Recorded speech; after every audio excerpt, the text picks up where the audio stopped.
नमो अरहंताणं नमो सिद्धाणं नमो आर्याणं नमो अध्यायाणं नमो रोहि सवसाहूरं शुद्धात्मान्मनेकान्तं साधुमुत्तम मंगलम वंदे संदष्ट सिद्धार्थम संदष्टार्थ प्रकाशकम मंगलम भगवान वीरो मंगलम गौतम गणे मंगलम कुंद कुंदात्रिभुजन धर्मोस्तु मंगलम सर्वमंगल मंगल्यम सर्वकल्याणकारकम प्रधानम सर्वधर्माणां जैनम जयतु शासनम।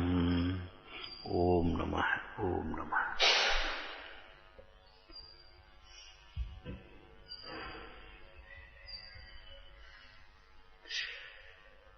जिसे जीव पुरुषार्थ मानता है वह पुरुषार्थ नहीं है।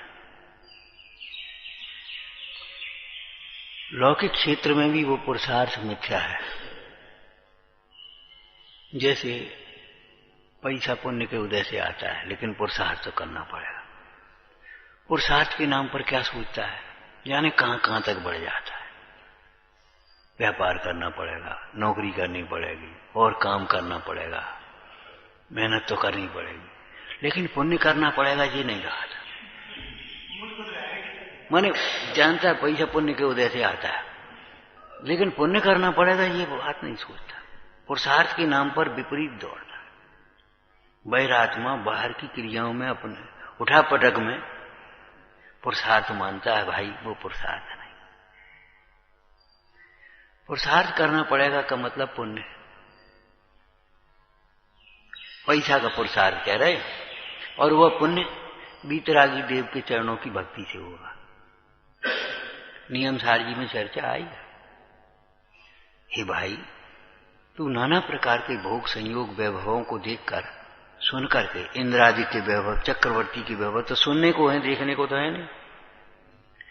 राजाओं के वैभव देख करके तेरे मन में आता है ऐसा वैभव मुझे मिले, परंतु तेरी चाह मिथ्या है। वह वैभव पुण्य से मिलते हैं, और वह पुण्य वीतराग देव के चरणों की भक्ति से होता है। तो अगर वीतराग देव के प्रति भक्ति है तो तेरी चाह व्यर्थ है, बिना चाहे मिलेगी। और अगर वीतराग देव के प्रति भक्ति नहीं है तो चाहने पर भी नहीं मिलेगी। अब वीतराग देव की भक्ति का मतलब क्या है? वीतराग देव की भक्ति और वैभव की चाह एक संग तो नहीं हो सकती, विपरीत हो गए।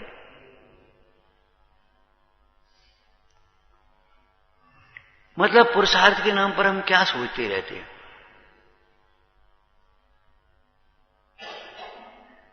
पुण्य करना पड़ेगा। पुण्य माने क्या सोचते हैं? जरा दान किया, पूजा करी, शील संयम पाला, त्याग भक्ति करी, बस वो पुण्य। अरे भैया, धर्मानुराग का नाम पुण्य है। ये बात सोचो बार बार अंतर में। ये वैभव ही नहीं है जिसकी चाह करता है तू। श्रावकाचार्य जी में पंडित सदाशिवदास जी ने एक बहुत ही सुंदर लाइन लिख दी टीका करते हुए। पुण्य निर्वाण छक्के हुए है, पुण्य निर्वाण छक्के हुए है। माने वैभव की चाह है तो वैभव की वांछा करने से वैभव नहीं मिलेगा, ये कहना है।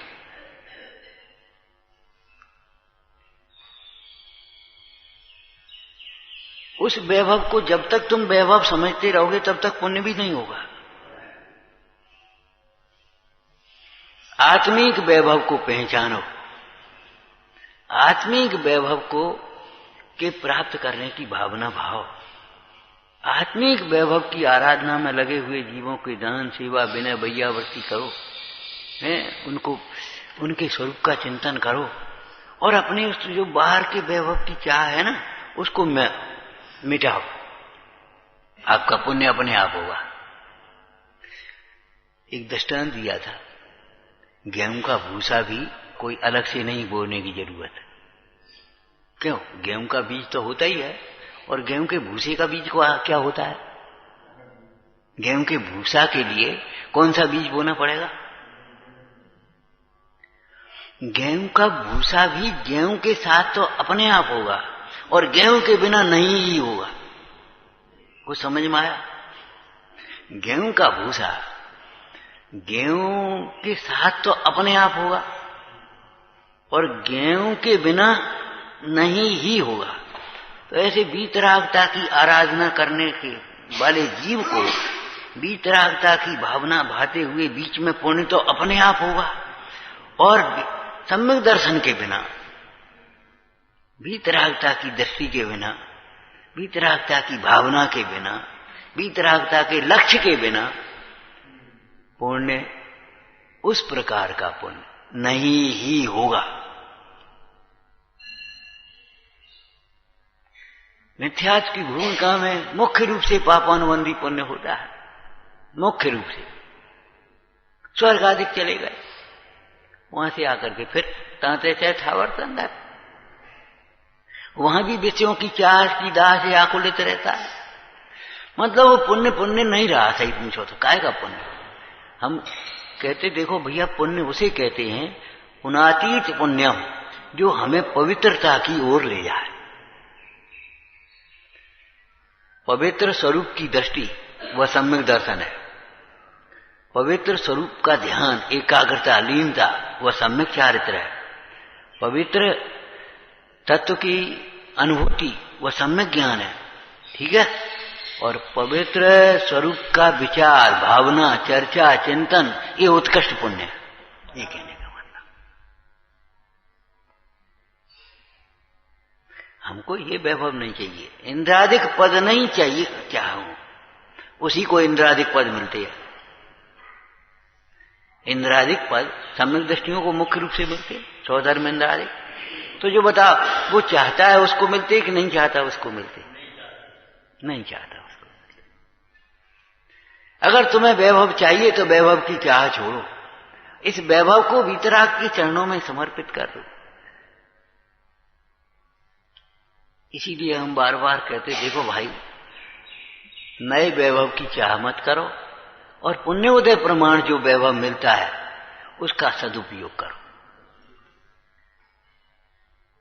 वीतरागता की प्रभावना में सदुपयोग करो, और अपना वैभव जो है उसका अपनी आराधना में उपयोग करो। दानी से त्यागी महान होता है, ध्यान रखना। त्याग धर्म है, दान तो पुण्य है। और जिसको दान जगत के जीव मानते हैं वह दान तो पुण्य है।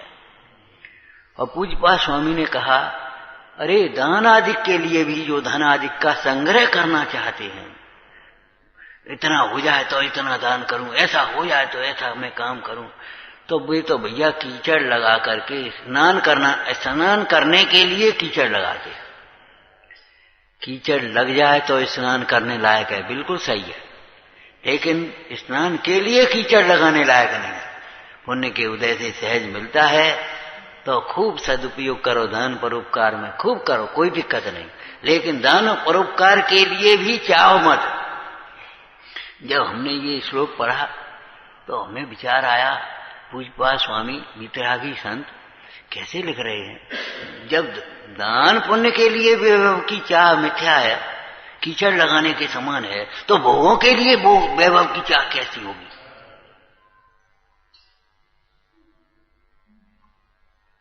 माने हमें दान पुण्य करने के लिए भी हमारे पास इतना हो तो ये हम दान करें, ऐसी शर्त नहीं है हमारे पास, न आगम में कोई विधि है। दान का स्वरूप क्या लिखा है आगम में? दान का दूसरा नाम क्या लिखा है? दान व्रत कोई लिखा है? कौन सा व्रत है दान व्रत? अतिथि समविभाग। अतिथि समविभाग दान का माने दान व्रत, इसी का नाम दान है। दान का मतलब अतिथि समविभाग। समविभाग कैसे होता है? बंटवारा जिसको कह देते हैं, सम्यक बंटवारा। समविभाग माने सम्यक बंटवारा। जैसे एक पिता के 4 पुत्र हैं, अब बंटवारा करने बैठ गए, तो बंटवारा कितना होगा? जितना है उसमें बंटवारा हुआ कि आगे के आधार पर इतना हो जाए तो मैं तुझे इतना दे दूंगा। वर्तमान में जितना है उसमें से बंटवारा करोगे ना। भाई 3 मकान है तो एक काम करते भाई, लड़के तू रहने दे, अगर 1 मकान और हो जाएगा तो तुझे दे दूंगा, 3 मकान एक एक मैंने ले लिए। ऐसा बंटवारा होगा क्या? ऐसा बंटवारा तो नहीं होगा। भाई 3 मकान हैं तो भाई बड़ा मकान है, इसमें से 2 कर लो, 2 दिन ले लो। ये छोटा मकान है, 1 ले लो। भैया वो मकान ज्यादा कीमत का है तो वो उसमें से आधा आधा कर लो, इसमें से ये कर लो। इसके साथ में छोटा है, इसके साथ में 1 कोठरी और लगा लो, या जमीन में हिस्सा ज्यादा ले। ऐसे ही तो करते हैं ना बंटवारा। तो बंटवारा माने जितना है उसमें से बंटवारा करते हैं कि आगे की वांछा से बंटवारा करते हैं। तो अतिथम विभाग का मतलब ये है, आपके पास 5 रुपया है तो बस कुछ नहीं, 20 क्या नाम 1 रुपया दे दो, कुछ बहुत है। ये मत सोचो हमारे पास 500 हो गए तब हम 100 देवें या 10 देवें, बिल्कुल नहीं। 500 होंगे तो 500 की देखेंगे, 10 हैं तो 10 के से देखेंगे। पंडित जी ने तो कितनी छोटी सी बात लिखी है सावकाचार जी में। सावकाचार के अनुसार हमारा आचरण होता है अगर समय सार की दृष्टि होती है तो। सावकाचार देख देख करके हमें आचरण नहीं करना पड़ता। हमारे आचरण में अहिंसा सहज रूप से होती है, हमारे वचनों में सत्य सहज रूप से होता है, हमारा आचरण शील रूप, संतोष रूप, अचौर्य रूप अपने आप होता है। कौन कहता है कि तुम ऐसा करो? लेकिन उस प्रकार की कसाय घट जाने से उस प्रकार का भाव ही नहीं होता। जिन आज्ञा के विरुद्ध आचरण तो कसायों की तीव्रता होने पर होता है। क्या कहा? जिन आज्ञा से विरुद्ध आचरण तो तीव्र कसाय होने पर होता है, ये नियम। और पंडित जी टोटरमल जी ने लिखा कि जिन आज्ञा भंग करके अपनी इच्छा की पूर्ति करना चाहता हो तो जैनीपना भी नहीं रहता। काय का जैन? जिन आज्ञा में, जिन आज्ञा में 5 प्रकार के अवक्ष लिखे हैं। अब अपनी रसना इंद्री की लंपटता से उनमें से अवक्ष भक्षण करना चाहता है तो समझ ली जैनीपना नहीं रहेगा।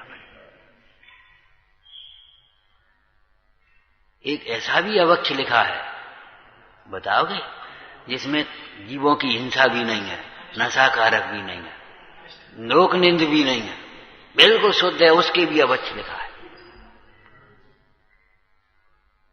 जो भक्ष्य है उसे भी अवक्ष लिखा है। ऐसा अवक्ष लिखा है कि नहीं? क्या नाम उसका?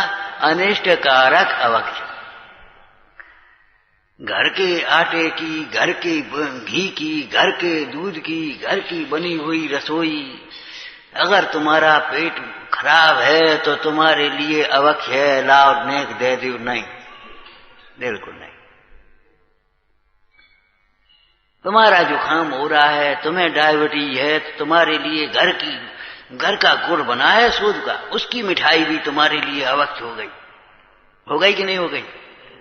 दर्द होता है, तकलीफ होती है, चावल तुम्हारे लिए अवक्ष हो गए। चावल साहब अवक्ष है? अरे इनके लिए अवक्ष नहीं है, तुम्हारे लिए अवक्ष हो गए। क्यों? तुम्हारे दर्द हो रहा है।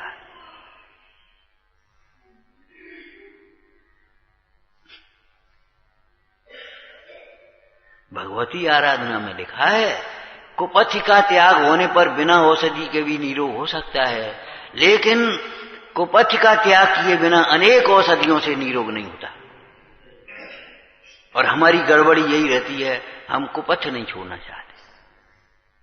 रसना इंद्री के अधीन मत बनो, रसना इंद्री को अपने अधीन बनाओ, जिससे हमारा संयम फले, जिससे हमारा स्वास्थ्य ठीक रहे। स्वास्थ्य संयम के लिए है, तो उस प्रकार का भोजन हमें करना। अच्छे और बुरे की बात ही नहीं। क्या बुरा, अच्छा और बुरा क्या होता है? क्या होता है अच्छा बुरा? किसी को मीठा अच्छा लगता है, किसी को नमकीन अच्छा लगता है। अच्छा बुरा होता क्या है? किसी को खटाई अच्छी लगती है, किसी को खटाई अच्छी नहीं लगती। अच्छे बुरे की तो कल्पना है ना, झूठी मन की। क्यों? सच्ची क्या झूठी?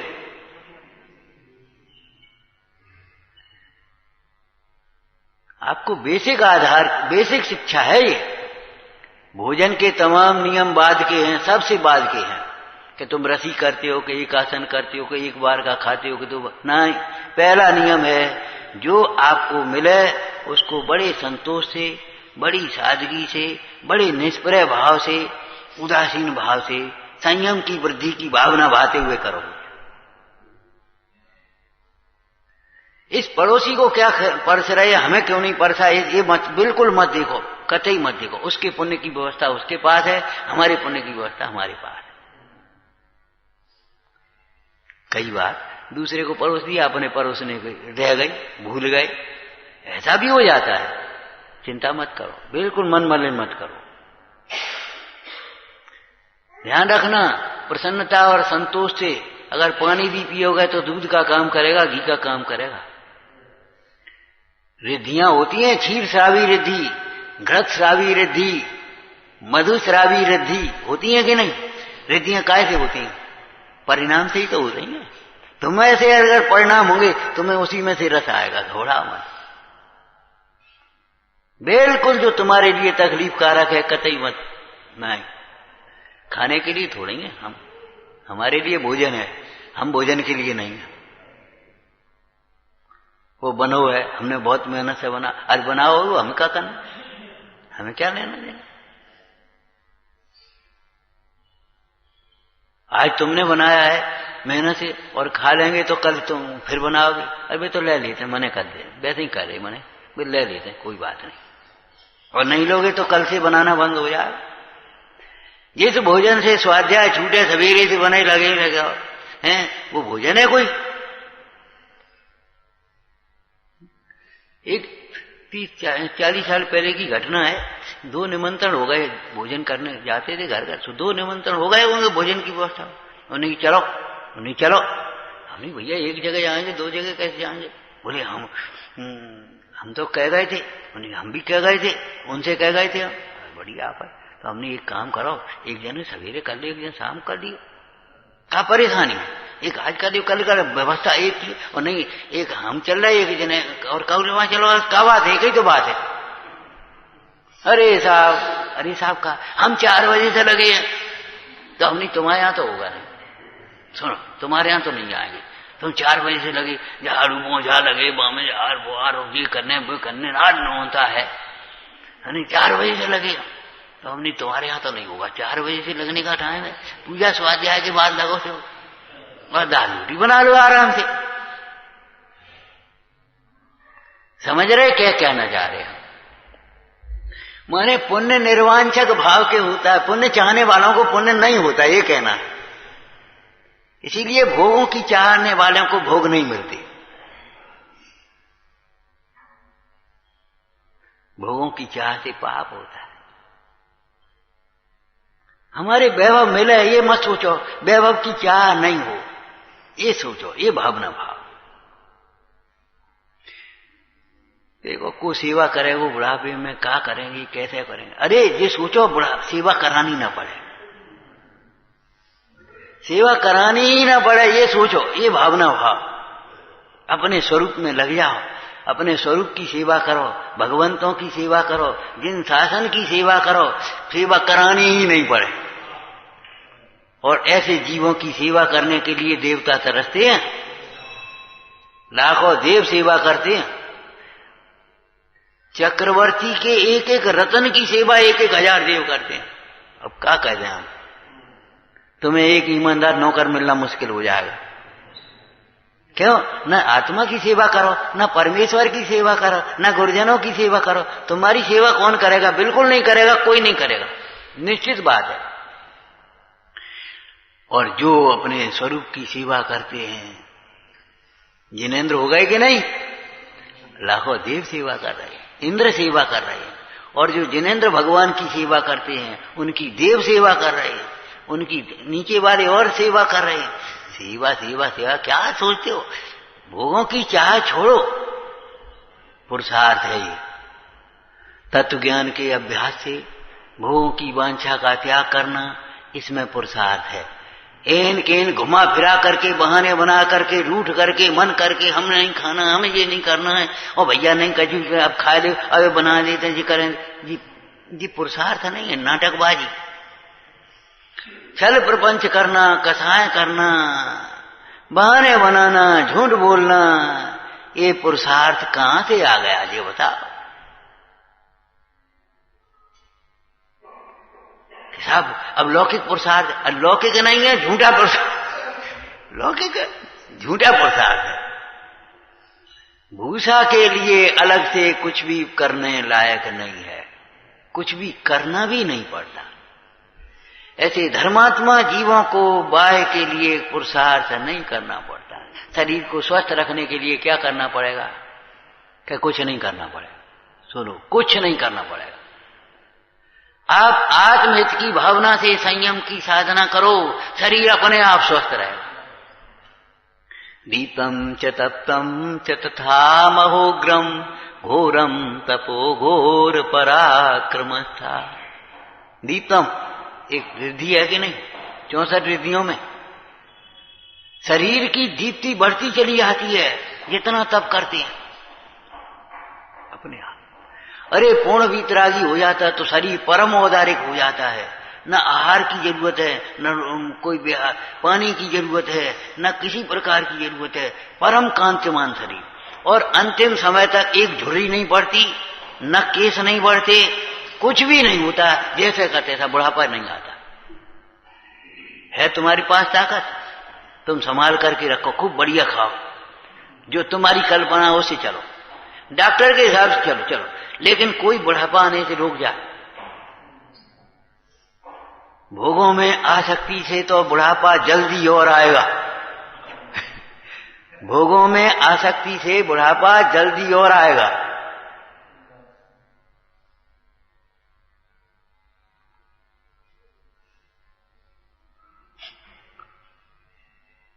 जो जीव नाना प्रकार से इच्छाओं की पूर्ति में लगे रहेंगे, बिल्कुल जल्दी और आएगा। रसना इंद्री की आसक्ति से चाहे जब खाते हैं, चाहे जो खाते हैं, चाहे जैसे खाते हैं, उनका तो स्वास्थ्य बिगड़ता है, बनता नहीं है। संयम से रहने वाले जीवों के पुण्य के उदय में स्वास्थ्य अपने आप ठीक रहता है। अगर तुम्हें स्वास्थ्य ठीक रखना है तो संयम पालो। हमारे यहां उपवास करते थे ना, तो शाम को कुल्ला कर लेते, अब कुछ नहीं खाना चाहिए। उपवास कर कुल्ला कर लेते, पुरानी भाषा में कुल्ला कर लो है, कहे अब कल का उपवास है। तो ऐसे ही रात्रि भोजन का त्याग है, शाम को कुल्ला करने के बाद आप तैयार हो जाइए। सवेरे कुल्ला करते हो वो अलग बात है, शाम को कुल्ला करने के बाद सोई दांत आपके खराब अपने आप नहीं होंगे। कसैली चीज अगर आंवला और हर वगैरह चबाओगे शाम के, उसके बाद आपके दांतों में अपने आप हो जाएगी व्यवस्था। आप मीठा खाना चाहते हो, दूध पीना चाहते हो, पानी पीना चाहते हो, उसके ऊपर और पेट खराब है, फिर दांत खराब हो गए। दांत तो खराब होंगे, दिमाग खराब है, सही पूछो तो। दिमाग ठीक होगा तो दांत ठीक हो जाएंगे, पेट ठीक हो जाएगा, कमर ठीक हो जाएगी, सबरी ठीक हो जाएंगे। दिमाग सही करो, दिमाग में ये कचरा निकाल दो कि हम मनमानी प्रवृत्ति करने से सुखी हो जाएंगे, ज्यादा खाने से ज्यादा मोटे हो जाएंगे, ज्यादा स्वस्थ हो जाएंगे। ये सब कल्पना मिथ्या। काय के संबंध में कह रहे हम, मिथ्या पुरुषार्थ। सुनो, औषधियां खाने से स्वास्थ्य नहीं होता, औषधि दान से रोग मिटते हैं।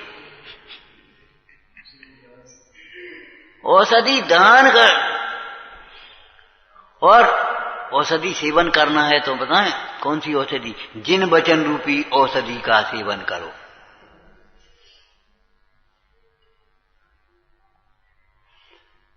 कि महाराज ये तो आत्म की भ्रांति, आत्मा के रोग की औषधि है। कि नहीं नहीं, यही शरीर के रोग की औषधि है। जो हमारी चिकित्सा, प्राकृतिक चिकित्सा बनाई ना, वो साहब कौन सी बनी, कैसे बनी? हमारे मुंडाजों को देखा जी, कुछ प्रकृति के, और कितने स्वस्थ रहते हैं, एक टाइम भोजन करते हैं और बिल्कुल और कुछ नहीं, एक टाइम। श्रावकों का भोजन देखा उन्होंने, प्राशुक पानी पीते, इतना करते, सब बिल्कुल ठीक है। अब जितनी विकृति आ गई उसमें, वो सब शरीर के लक्ष्य से आई है, वो विकृत दिमाग की उपज है।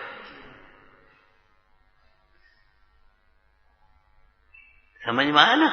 तो चाहे धन का पुरुषार्थ हो, चाहे पद प्रतिष्ठा पाने का पुरुषार्थ हो, ये छल प्रपंचों से पद प्रतिष्ठाएं नहीं मिलती,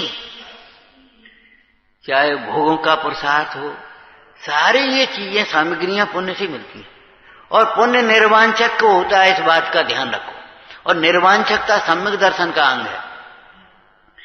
जब इनमें सुख नहीं है, ये हमारे नहीं है, ये मान्यता होगी, तब निर्वांछकता आ सकती है।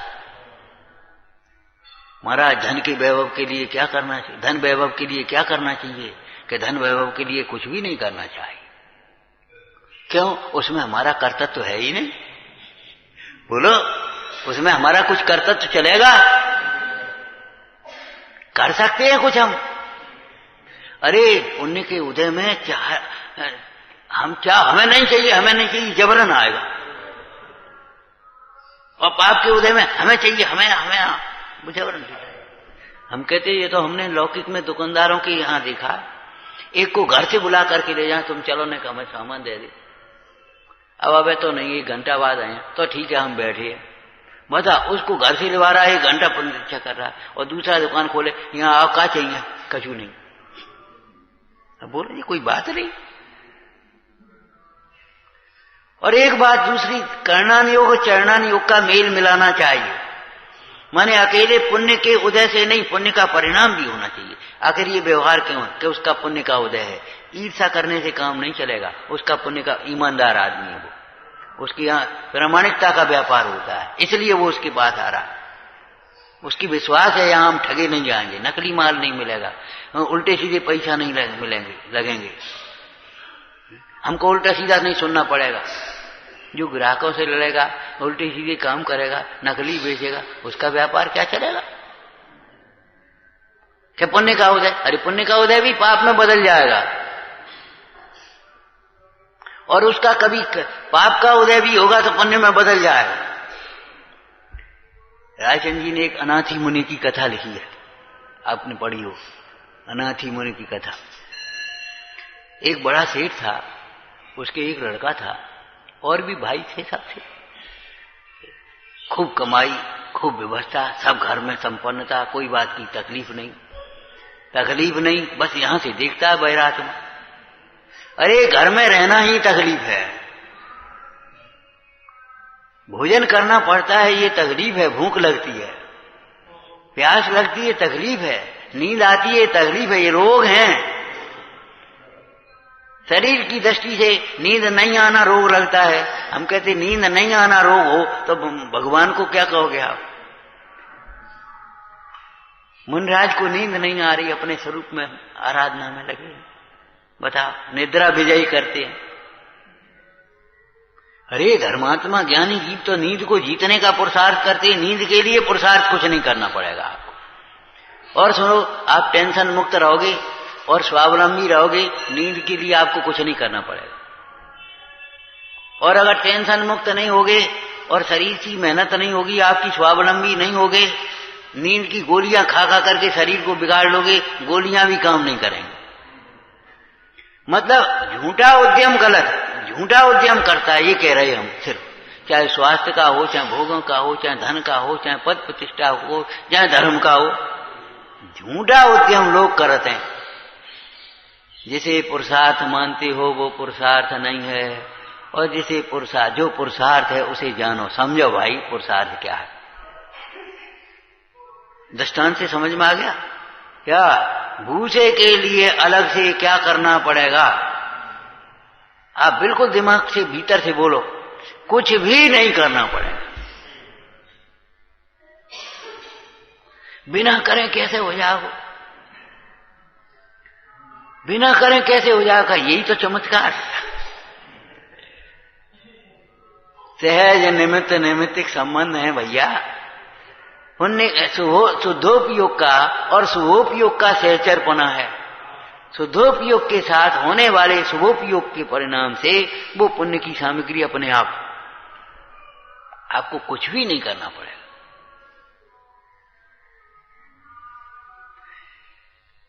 तो अनाथी मुनि की कथा थी, बाहर में सारी अनुकूलताएं संपन्नताएं थीं। एक दिन क्या हुआ, उस लड़के को भयंकर आंख में पीड़ा हो गई। लड़के को, सेठ पुत्र को आंख में पीड़ा हो गई। अब भैया बड़ेगा आदमी का लड़का, घर से वैद्य, डॉक्टर, ये मंत्र तंत्र सबरे इकट्ठे हो गए। कहीं धर्म की सिद्धांत तो था नहीं, सबरे नहीं करो भैया। 2 दिन हो गए, 3 दिन हो गए, भयंकर पीड़ा, रात को नींद नहीं, खाने का मन नहीं, वो चिल्लाए पीड़ा के मारे। क्या करें? सेठ ने कहा भैया लड़का ठीक करो, जो मांगो सो देंगे हम भैया, कैसे हूं तो लड़का ठीक हो। कुछ नहीं, शाम का टाइम था, रात्रि होने को थी। सेठ का वो पुत्र जिसको पीड़ा थी उसको अचानक भली होनार के अनुसार भला विचार आ गया, अरे कुछ नहीं, असरण है, देखो इतना पैसा क्या काम आ रहा है, इतना परिवार क्या काम आ रहा है, असरण है, असरण है, सचमुच धर्म ही शरण है। इतना जीवन मैंने व्यर्थ ही खोया, धन कमाने में, मकान बनाने में, परिवार पालने में, परिवार बढ़ाने में, ये सब में बाहर में व्यर्थ ही खोया। और विचार करते करते उसके अंदर में एक आत्मशक्ति जागृत हुई, आत्मबल जिसको कह देते हैं। उन्हें कहा सोचे अब तो इस पीड़ा से बचेंगे तो आराधना में लगेंगे। क्या कहा? अब तो इस पीड़ा से बचेंगे तो आराधना में लगेंगे। समाधि एक तरह की धारण कर ली, ऐसी भी समाधि होती है।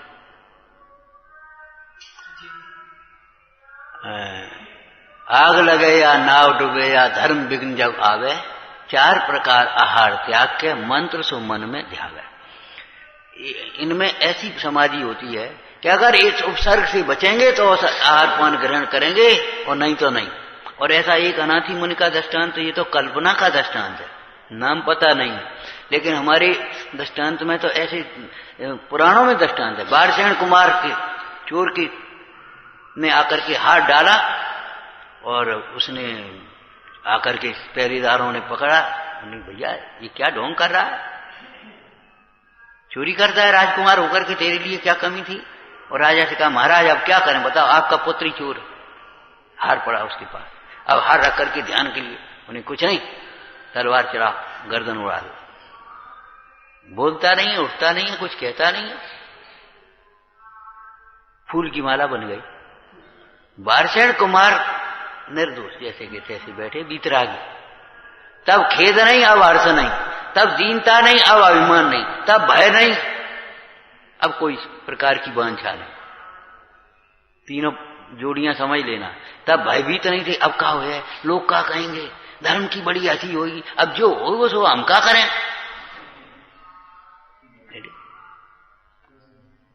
पुत्र क्षमा करो, श्री ने कहा पुत्र क्षमा करो। अनजाने में, नहीं पिताजी आपने तो राजपद का निर्वाह किया, अगर उस समय सजा नहीं देते तो लोग कहते लड़के के मोह में आपने ऐसा किया है। कौन जानता न्याय अन्याय को, आपने तो राजपद का निर्वाह किया, तो आप घर चलो। कि घर नहीं, प्रतिज्ञा थी मेरी, इस उपसर्ग से बचेंगे तो दीक्षा ग्रहण करें, इस उपसर्ग से बचेंगे तो दीक्षा ग्रहण करेंगे, अब इधर नहीं इधर जाना है। सुदर्शन सेठ का भी ये सही था। ऐसे हमारे अनाथी मुनि का जो एक काल्पनिक दृष्टांत है, लेकिन हमारे पुराणों में तो ऐसे दृष्टांत भरे पड़े हैं, अगर इस उपसर्ग से बचेंगे तो दीक्षा ग्रहण करेंगे। सीता जी से कहा है क्षमा करो, जगत में प्रसिद्धि हुई, शंकाएं दूर हुई, अब आप घर चलो। पटरानी पद, नहीं नहीं ये अपद है, कारचो पर पद में प्रतिज्ञा की थी, हैं इस उपसर्ग से बचेंगे तो दीक्षा ग्रहण करेंगे, आरिका बनेंगे। तो उस लड़के ने ऐसे प्रतिज्ञा की कि अब यहां से बचेंगे तो अपनी आराधना में लगेंगे। बस जाने कैसे थोड़ी देर चिंतन करता रहा, नींद आ गया, नींद आ गई, सो गया, सवेरे उठा तो पीड़ा गायब, और उठ करके चल दिया। मुनराज ने ये जवाब दिया, राजन मैं अनाथ था, मेरी पीड़ा को कोई बांट नहीं पा रहा था, मेरी पीड़ा को कोई बांट नहीं पा रहा था, दूर करने में बड़े बड़े हकीम डॉक्टर सब मंत्र तंत्रवादी सब असमर्थ थे, मेरे पिता लुटाने को तैयार थे, जो चाहिए सो ले जा भाई, लड़के की पीड़ा मिट जाए, लेकिन सब असमर्थ। उस काल में मुझे धर्म शरण हुआ है, इसलिए मैं धर्म आराधना के लिए आया। अनाथी माने क्या समझ गए?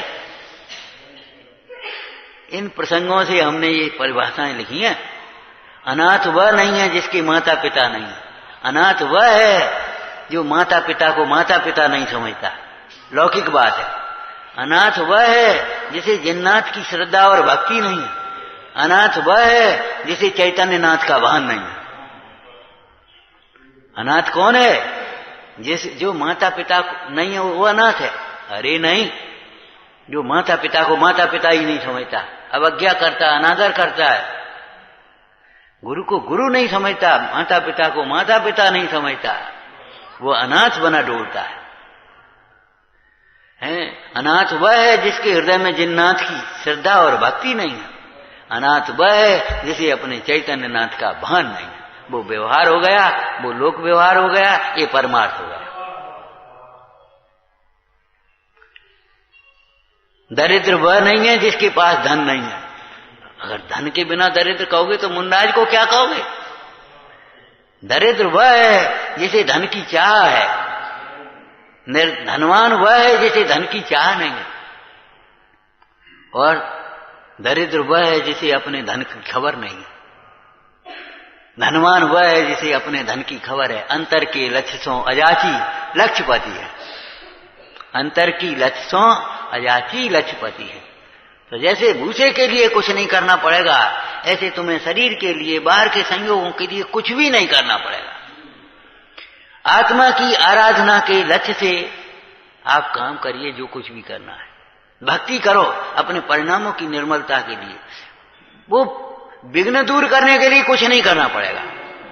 परिणाम भी शुद्ध होंगे, परिणाम शांत होंगे, कर्म शांत होंगे, सारे विघ्न शांत हो जाएं।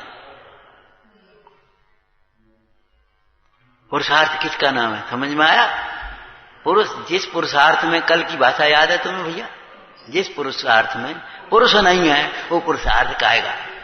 आत्मा नहीं है जो हमें आत्मा की ओर न ले जाए, वो पुरुषार्थ नहीं है। पवित्र स्वरूप की भावना, पवित्र पद का लक्ष्य, पवित्र पुरुषों की भक्ति, गुण चिंतन, गुणानुवाद, नमस्कार, विनय, सेवा, इसका नाम पुण्य है। उनके वचनों का पालन। अब उनके वचनों का पालन तो दया, दान, शील, संयम अपने आप हो गया। हो गया कि नहीं?